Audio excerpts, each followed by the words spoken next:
Bismillahirrahmanirrahim. My dear students of Honors Part 1, how are you doing? Today I will first recite the poem Sonnet-18 and later I will discuss the poem and analyze different aspects of the poem.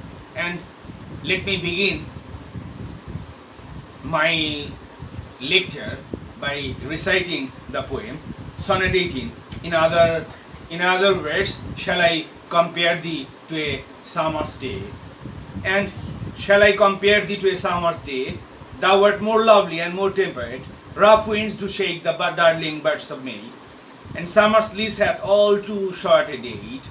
Sometime too hot the eye of heaven shines, and often is his gold complexion dimmed, and every fair from fair sometimes declines, by chance on nature's changing course untrimmed.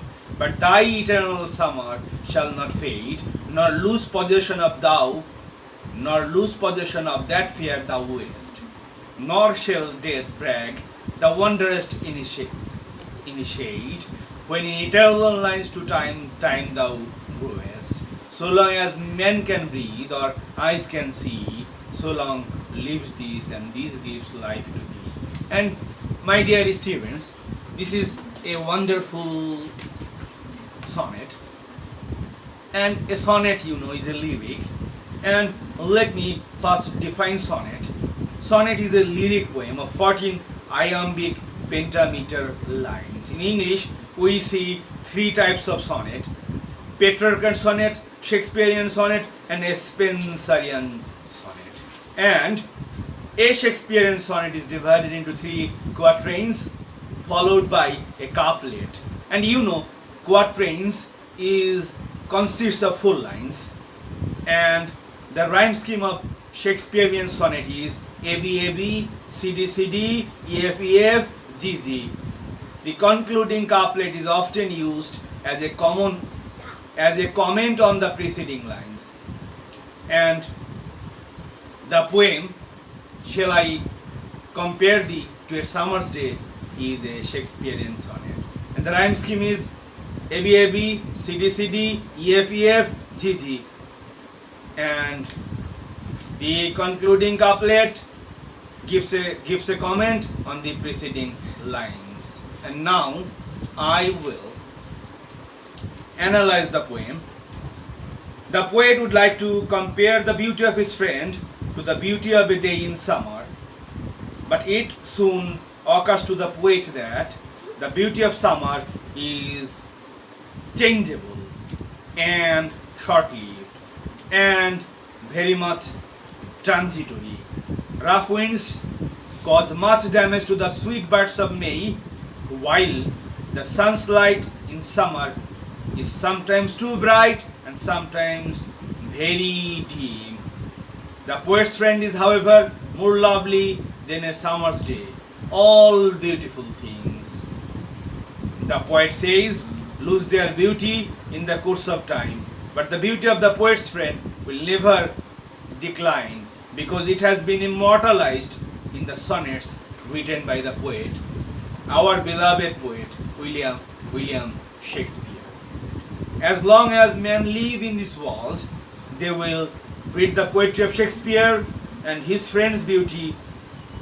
And let me tell you that his friend is the Earl of Southampton, and his friend's beauty will remain ever fresh in the minds of the people.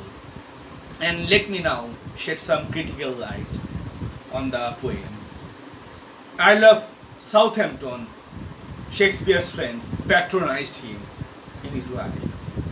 We have here another glowing tribute to the beauty of the Earl of Southampton. Like the other sonnets, this one too reveals the poet's intensity of love for his handsome friend, and is shown at the same time as the great poet was fully conscious of the greatness of his poetry. The poem explains also Shakespeare's vivid imagery combined with the aptness of diction and the felicity of phrase. We have a suggestive phrase and a beautiful picture of in the words, the darling birds of May. And you know, in the month of April and May, all the flowers are blossomed in England. The picture of the sun blazing hot and the sunlight dimmed by clouds are also noteworthy and very much prominent. The poem is written in a contemplative mood, and a universal truth is expressed in line number through the lines. Every fear from fear sometime declines by chance or nature's changing course untrimmed.